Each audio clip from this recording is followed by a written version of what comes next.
شروع اللہ کا نام لے کر جو بڑا مہربان نہایت رحم والا ہے۔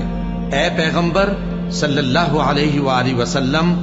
لوگوں سے کہہ دو کہ میرے پاس وحی آئی ہے کہ جنوں کی ایک جماعت نے اس کتاب کو سنا تو کہنے لگے کہ ہم نے ایک عجیب قرآن سنا جو بھلائی کا رستہ بتاتا ہے، سو ہم اس پر ایمان لے آئے، اور ہم اپنے پروردگار کے ساتھ کسی کو شریک نہیں بنائیں گے، اور یہ کہ ہمارے پروردگار کی شان بہت بلند ہے، وہ نہ بیوی رکھتا ہے نہ اولاد، اور یہ کہ ہم میں سے کوئی بے وقوف اللہ کے بارے میں جھوٹ گھڑتا ہے، اور ہمارا یہ خیال تھا کہ انسان اور جن اللہ کی نسبت جھوٹ نہیں بولیں گے، اور یہ کہ بعض بنی آدم بعض جنات کی پناہ لیا کرتے تھے تو اس سے ان کی سرکشی اور بڑھ گئی تھی، اور یہ کہ ان کا بھی یہی اعتقاد تھا جس طرح تمہارا تھا کہ اللہ کسی کو نہیں زندہ کرے گا، اور یہ کہ ہم نے آسمان کو ٹٹولا تو اس کو مضبوط چوکیداروں اور انگاروں سے بھرا ہوا پایا، اور یہ کہ پہلے ہم وہاں بہت سے مقامات پر فرشتوں کی باتیں سننے کے لیے بیٹھا کرتے تھے،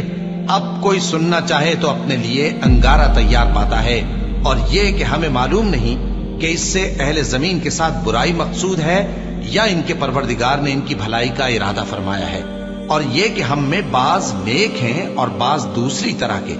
ہمارے کئی طرح کے مذہب ہیں، اور یہ کہ ہم نے سمجھ لیا ہے کہ ہم زمین میں خواہ کہیں ہوں اللہ کو ہرا نہیں سکتے اور نہ بھاگ کر اس کو تھکا سکتے ہیں، اور جب ہم نے ہدایت کی کتاب سنی اس پر ایمان لے آئے، سو جو شخص اپنے پروردگار پر ایمان لاتا ہے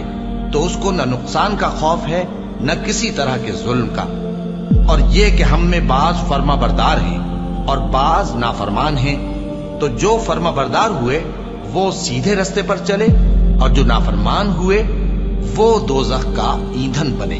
اور اے پیغمبر صلی اللہ علیہ وآلہ وسلم، یہ بھی ان سے کہہ دو کہ اگر یہ لوگ سیدھے رستے پر رہتے تو ہم ان کے پینے کو بہت سا پانی دیتے تاکہ اس سے ان کی آزمائش کریں، اور جو شخص اپنے پروردگار کی یاد سے منہ پھیرے گا وہ اس کو سخت عذاب میں داخل کرے گا، اور یہ کہ مسجدیں خاص اللہ کی ہے تو اللہ کے ساتھ کسی اور کی عبادت نہ کرو، اور جب اللہ کے بندے یعنی یہ پیغمبر صلی اللہ علیہ وآلہ وسلم اس کی عبادت کو کھڑے ہوئے تو کافر ان کے گرد ہجوم کر لینے کو تھے۔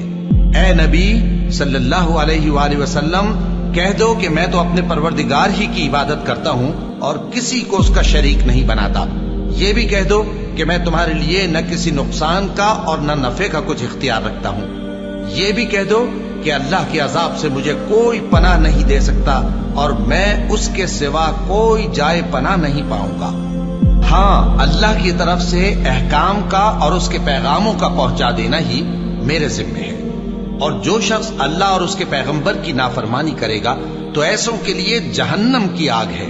وہ ہمیشہ ہمیشہ اس میں رہیں گے، یہاں تک کہ جب یہ لوگ وہ دن دیکھ لیں گے جس کا ان سے وعدہ کیا جاتا ہے، تب ان کو معلوم ہو جائے گا کہ مددگار کس کے کمزور ہیں اور شمار کن کا تھوڑا ہے۔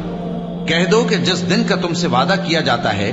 میں نہیں جانتا کہ وہ عنقریب آنے والا ہے یا میرے پروردگار نے اس کی مدت دراز کر دی ہے، وہی غیب کا جاننے والا ہے، سو کسی پر اپنے غیب کو ظاہر نہیں کرتا، ہاں جس پیغمبر کو پسند فرمائے اور اس کو غیب کی باتیں بتا دے تو اس کے آگے اور پیچھے نگہبان مقرر کر دیتا ہے تاکہ معلوم فرمائے کہ انہوں نے اپنے پروردگار کے پیغام پہنچا دیے ہیں، اور یوں تو اس نے ان کی سب چیزوں کا ہر طرف سے احاطہ کر رکھا ہے اور ایک ایک چیز گن رکھی ہے۔